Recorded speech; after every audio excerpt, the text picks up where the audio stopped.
Hiya, welcome back to my channel and welcome to another video. As we're now slowly approaching September, it means a lot of people are going to either be starting uni or returning to uni after the long summer holidays. And so today I thought I would share with you some hacks that I learned during my first year at uni. Now, especially if you are about to start uni, you'll probably find these quite useful to know, as it's very hard to know what to expect when you first go there, and also for the majority of people, it's the first time that you've ever lived away from home. So these little tips and hacks might be very useful for you to know, and even if you have been at uni already, then you may still find some of these tips useful. So I hope you enjoy this video. If you are heading to uni, definitely let me know down below in the comments what you're going to study. If you're excited, nervous, if you have any questions about uni, let me know for sure down below in the comments and I will be sure to get back to you. And without further ado, let's get straight into this video. For the majority of people,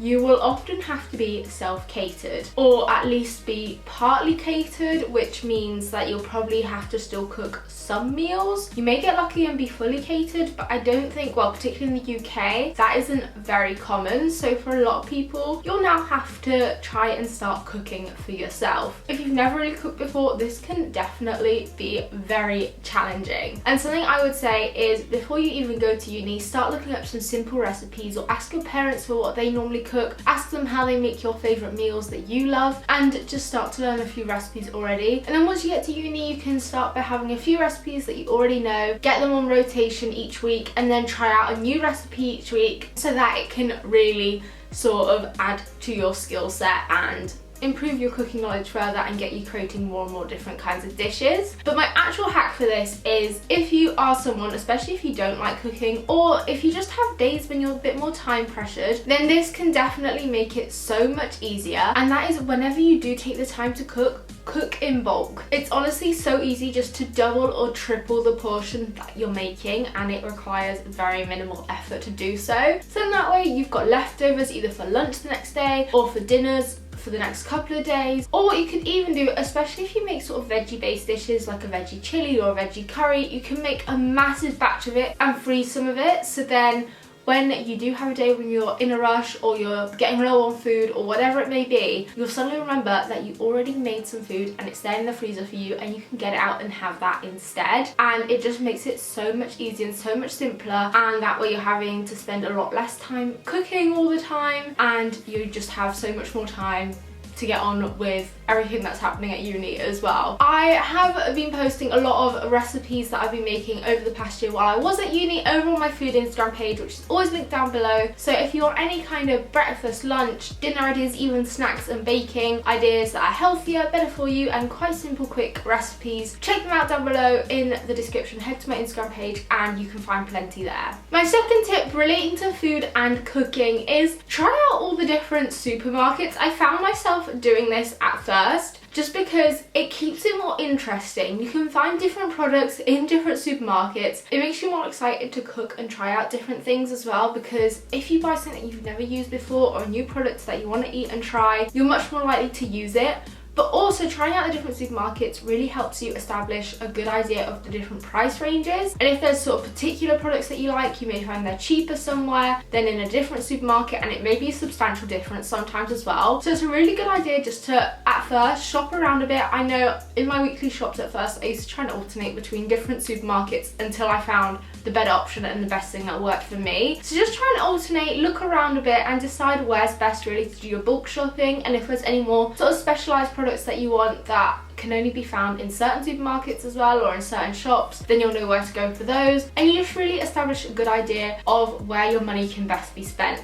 My third tip is to definitely set a weekly budget at the beginning of term. A lot of people sort of, especially when you first go to uni, because you're suddenly independent, you've got all this time on your hands where you can just go out, do your own thing, there's no one pressing you to do anything, and you may just overspend. Especially, I know a lot of people blow a lot of their money in freshers at the beginning of the year when they're going out a lot, which is completely fine, but you do want to make sure that you're going to have a substantial amount of money to actually last you through the term, because you will still need to buy things like food and washing up liquid and doing your weekly washing as well, which all costs money. I mean, doing washing cost me a tenner a week to do 2 loads of washing. So you need to bear in mind the kind of practicalities as well. So I think having kind of a rough weekly budget can really help. So a lot of people, especially if you are UK based, will get some kind of student loan that they will use, or if not, if you're getting sort of a monthly allowance from your parents, or you already have some money saved up to use for uni, look at how much you have to spend in total, and then look at how many weeks you are there, and simply just divide this total by the number of weeks you're there, so then you have a rough idea of how much you can spend each week. And then that way, some weeks you may underspend, some weeks you may overspend slightly, but then overall it'll kind of balance out if you stick roughly around that kind of number. My 4th tip when it comes to money is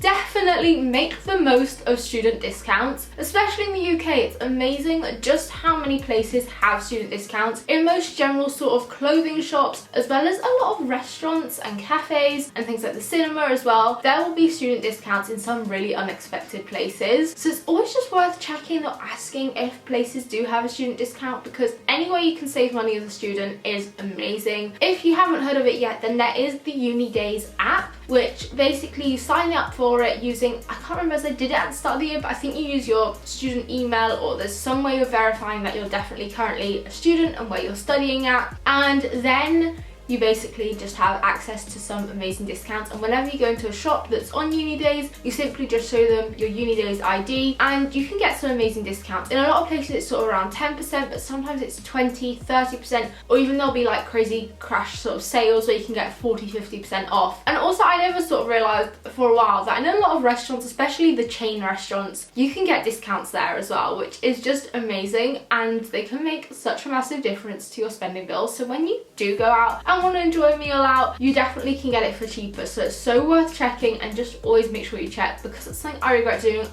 Still even towards the end of the year, I just didn't get into that habit properly of checking, or I'd realised after I'd already paid that I could have got money off, and there's nothing more annoying than that. Now my 5th tip is a little bit more related to something a bit more practical, and that is doing your clothes washing. I'd never used the washing machine before going to uni, not gonna lie. It is kind of confusing when you first get there, but really it's kind of simple to use as well. You think it's gonna be really complicated, but trust me, you'll soon get to grips with it. But my hack is definitely try to avoid doing your washing either at the weekend or in the evenings, because the amount of times you'll have to keep checking if a washing machine is free or available to use is crazy, and you can just waste so much time trying to actually find a washing machine to use. Pretty much how it works is either your accommodation itself, in my building there was a sort of laundrette room attached to it, or there'll be another building close by which has a laundrette facility, or even some people if you were lucky enough, I think some people had washing machines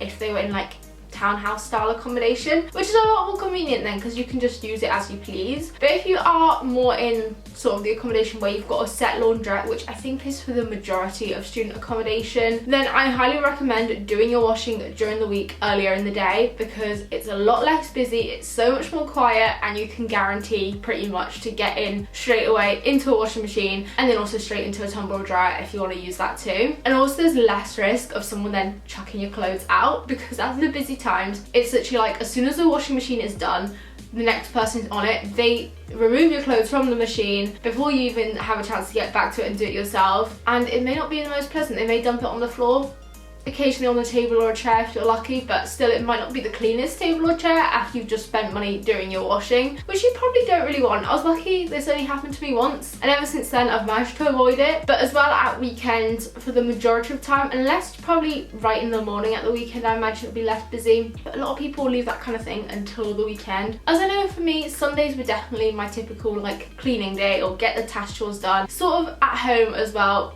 It'd be like the stay at home, get the bits done around the house kind of day. So I think a lot of people have that mentality, and if everyone's trying to do that, you can just imagine how busy it's gonna be. So definitely try and get it done some point in the morning, some point during the week ideally as well. Something else I definitely found really useful was setting certain days for doing certain tasks, because when you get to uni, you're aware that you're gonna go into studying, which is all you're used to from coming from school and then going to uni. You know what it's like to have a timetable and do all the work stuff. But what you're not aware of is all the chores and extra bits that you have to do around the house. As at home, generally, you're usually lucky enough that either both or one of your parents will do the majority of it. And you get to uni and you're like, wow, okay, I've got to do my food shop, I've got to get in my clothes washing, I've got to empty the bins, I must remember to clean my bathroom. And there's all these different little tasks and things that you just don't realise, as I think your parents just sort of get into the routine of doing it and do it as a habit out of just always having done it, and you don't even realise what's kind of going on behind the scenes in a way. So I think setting days for it really helps, because then it ensures it gets done, it doesn't get forgotten about. It ensures, for example, with clothes washing, you won't ever run out of essentials like underwear, as you've always got freshly washed clothes. And I would recommend sort of doing your clothes washing once a week. Also things like when to change your bed sheets, to ensure that it regularly gets done, because that's the kind of thing that's so easily forgotten about and just left for ages. And changing your towels and things as well. So what I would normally do is every week I would have a day where I do my clothes washing. Every week I had one big general wash and then either whites or bedding and towels. Then also food shop as well, to ensure that you definitely stock up on food. Doing that once a week as well is really useful. And then also emptying the bins, because that is something you don't want to leave for a long time. The way we kind of did it is that we each had a day when we would empty the kitchen bins a week. So then I also made that the same day that I would empty out sort of my room and bathroom bin as well. So then I could just take it all out at the same time, and that made it so much easier. Moving on to sort of more work side of things at uni, as ultimately that is what you're there to do. You're there to do your degree.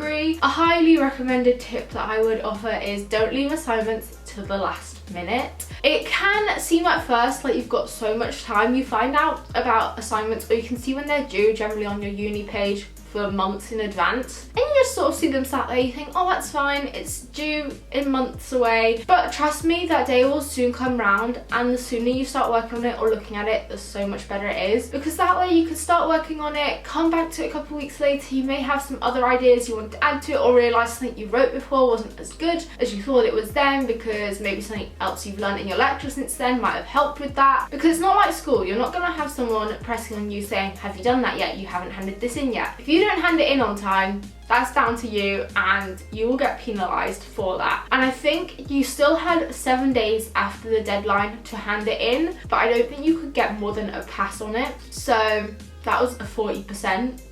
You couldn't get more than that really, so it's a good idea to try and get it in on time and also work slowly through it. You'll avoid so much more stress than you would have had if you didn't do it sort of as a gradual process. And also, often on the day that the assignment's due, sometimes the uni server can be playing up as loads of people are trying to hand it in. So make sure you hand it in at least a day or two before, so that you know it's definitely in and you're not panicking as the deadline's approaching and the server keeps crashing. Another hack I would say is, if you are struggling with something, or you don't know how to do something, or you don't know what's expected of you, then don't be afraid to ask for help. Obviously, you can't go around and ask exactly what you've got to write. They're not going to tell you what you've got to write, but they can definitely offer you advice in the kind of general things they're looking for when they're going to mark your assignments. You will have an academic advisor, who is generally the person you will have as your advisor throughout your course. You can go directly to them to ask for help, or even sort of the module leader or the person who gave the lecture on the topic that your assignment might be about. Or if you're struggling when it comes to revision, they will put on a lot of extra workshops or sort of drop-in sessions that you can go to if you have any questions, especially as assignment deadlines are approaching, and also as it's approaching exam time as well. So you will have the extra support. You are in your first year, you're not expected to know what exactly you have to do. Hack number 9 is to definitely try and get your notes written as you go, because it makes it so much easier when you reach exam period. I think the best way to go about it is, or well, you can find a way that works for you, but what I personally did is during my lectures I would take notes, and then also generally before the lecture they would have already released the slides that they're going to use. So I would just copy and paste any information that's on their slides directly into my notes, and then after the lecture, anything that they'd additionally spoken about that I'd typed up, I would just then copy and paste into sort of my pre-written notes from the slides. And that way it just works so quickly, you don't have to spend long doing that either. It's probably about I mean, copy and pasting from the slides can take surprisingly longer than you'd think, but probably about like half an hour before the lecture you can copy and paste the slides in, and then about half an hour after the lecture just spend copy and pasting your own notes into the slide notes. So overall you've only spent an hour doing notes, but split up into 2 half an hours, and it just makes it so simple and easy and quick to do it that way, rather than getting to exam time being like, I didn't take any notes during the lectures, I'm gonna have to sit and rewatch all the lectures, because that's something you might not know actually. I definitely didn't know this before uni. A lot of the time now they will record the lectures and then they post it onto the uni page that you have access to after the lecture, so you can always rewatch bits in case you didn't understand something, or in case you were ill one day and you missed it, or whatever it may be. Or around exam time as well, if there was a certain bit you found really confusing, you can go back and rewatch the lecture as well, which is definitely very useful. I did that a couple of times for certain notes or things that I just kind of missed out on hearing properly during the lecture as well. But definitely getting your notes written at the time of the lecture when it's all fresh in your head makes it so much simpler, because then you come to exam time, you've got your notes all written out already, so you just have to read through them, revise from them, have a revision works best for you, and just learn from the notes that you yourself have taken, which makes the information go in so much easier as well. My final hack for your first year is definitely to use your first year for trial and error. A lot of the time your first year won't count towards your degree, and if it does, it's a very minimal percentage. So really all you have to do in your first year is just pass it, and honestly, it's the perfect time to trial out different techniques, whether that is your sort of style of note taking and figuring out what works for you, whether it's best to handwrite them, whether it's best to type them, how you prefer to take them during the lecture, or then re-listening to it after the lecture after you already heard it and then taking notes from the recording of it. Also, how's best to approach your assignments, what's sort of your writing style for them, and how you want to revise for exams. All those kind of little things that count towards you passing the first year. Just try and figure out what techniques work best for you and try out different things. I know very much in my first time I did a lot of my notes handwritten, and then I realised I actually preferred typing them, as it took so much longer for me personally doing them handwritten, but some people prefer that and it works better for them. So just try out loads of different things and figure it out as you go, so when it does come to second year, where it either does count for the first time or it's definitely counting a lot more than the first year, you're sort of prepared with that already, and you know more what they're looking out for, what kind of style of assignment and style of writing and techniques and things worked best and got you the best marks, and just how to sort of approach everything as well. So those are my 10 hacks that I learned during my first year at uni. I've realised I've spoken for so long. I did not mean for this video to go on this long, but I hope you have got something useful out of this. Like I said before, definitely let me know if you are headed to uni this year, and if you have found this video useful or taken something from it, definitely smash a big thumbs up. If you have been at uni yourself, let me know any other hacks that you have. I would love to know. If you are new to my channel, then be sure to click on that little red subscribe button down below. It means so much to me if you could do that, as well as tapping on that notifications bell so that you're notified whenever I upload, and I'll be sure to see you very soon with a brand new video. Bye!